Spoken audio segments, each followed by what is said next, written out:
2 days later, Ljiljana invited Peter to take advantage of the break in the weather, ride the Kyiv funicular to the top, and stroll the upmarket shopping street of Kresgetik all the way to the Maiden and back.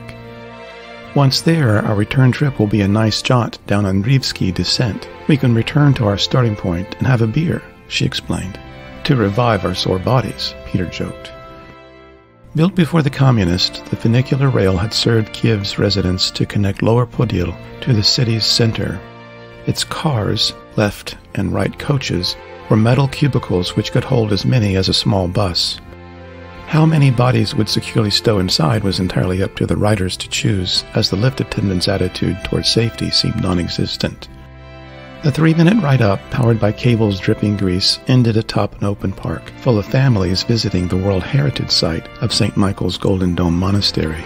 The cars landed at the upper station under the other attendants' indifferent surveillance. Inside, people chittered about local gossip, Ljiljana told Peter on their way up. The slow ride in the relic allowed Peter and Ljiljana to enjoy the views, as if the parks were inside window frames and not them. Ljiljana's smile was unending as she shared her world with someone who equally appreciated it. Touching down, as it were, and stepping out of the car, the pair made their way to a coffee kiosk, drank the warm brew in the chilly morning air, and started their sightseeing tour. First, Ljiljana started, the old and then the new.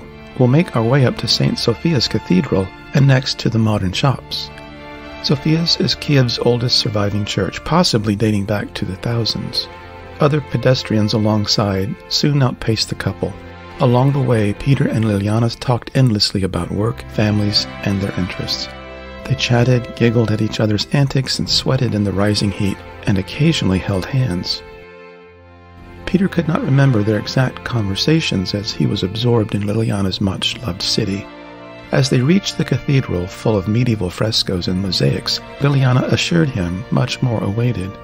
Peter took its double meaning as a quasi-promise and pledged everything to make their adventures happen.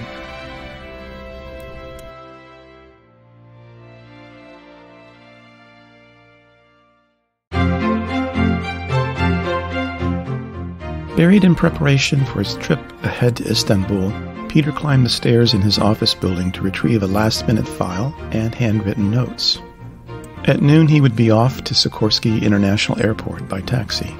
Unfortunately, with his mind elsewhere, as he climbed stairs of varied ornamental patterns, he missed his floor.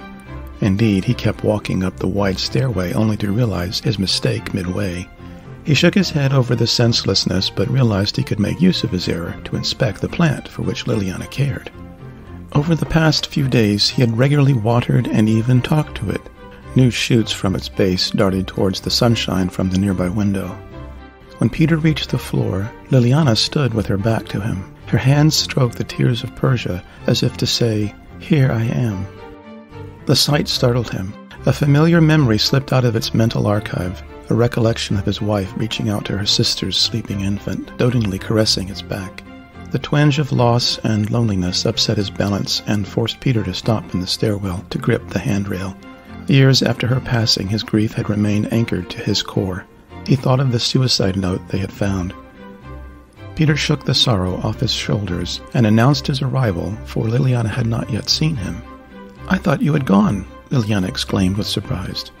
"Just after I pick up some of my papers," he replied and touched her elbow nearest the plant. "It did not seem so long ago when you told me about Turkey," she continued, "like yesterday." Since the Pirgovo Folk Museum, Peter and Ljiljana had not ventured far outside Kyiv, but had stayed in town to tour the local streets, walk along the Dnieper River, and visit the many shrines. The heat had left and they forgot their suffering. Cool evenings turned to chilly nights for the city residents, and the pair made the most of it. Their dialogues intensified, deepened. Their pseudo-dates escalated their intimacy.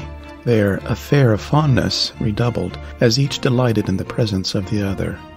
Calm encapsulated their rendezvous in which Peter felt respected and Ljiljana felt safe.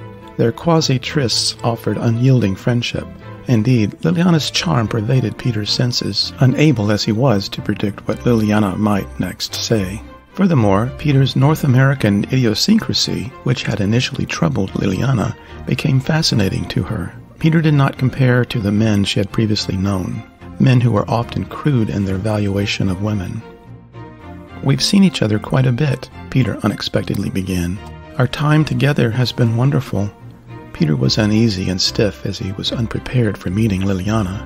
He had anticipated the time away from Kyiv and the distance which would separate them. He had calculated how to call long distance from Turkey to surprise Ljiljana, the types of souvenirs he would buy for her, and the postcards that he would send. Yet he had not expected their surprise meeting. He was unrehearsed and thus nervous. "Ljiljana," he ventured, but could not summon the words to finish. Their relationship was sublime but still virginal, rooted, yet just begun. He felt like giving up on words. Indeed, he did not fully understand his own intentions. How could he? He was a visitor. She was a patriot.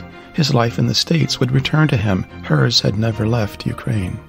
It is an odd thing to be a traveler and find someone that strikes a chord of delight in one's own senses. Perhaps it is like finding a long-lost friend after a diligent search.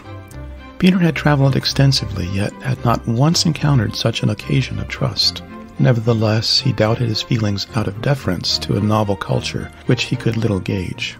He disbelieved his state of mind from his own misgivings arising out of his closeted love for his late wife. Also, he had reservations about his own worth as seen by the opposite sex. He felt much, but could, in short, say little.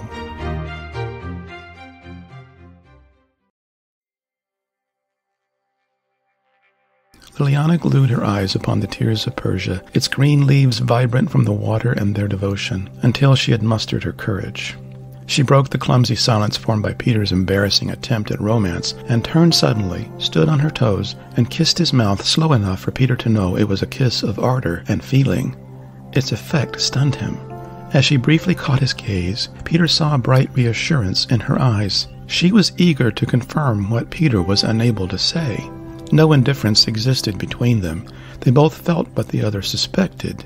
Peter raised his chin, looked off over her shoulder at the happy plant, then returned to her face.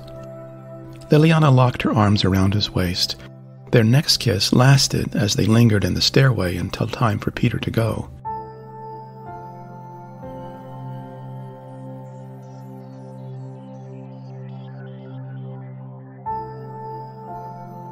His departure would be full of hope for his return and their transformed bond.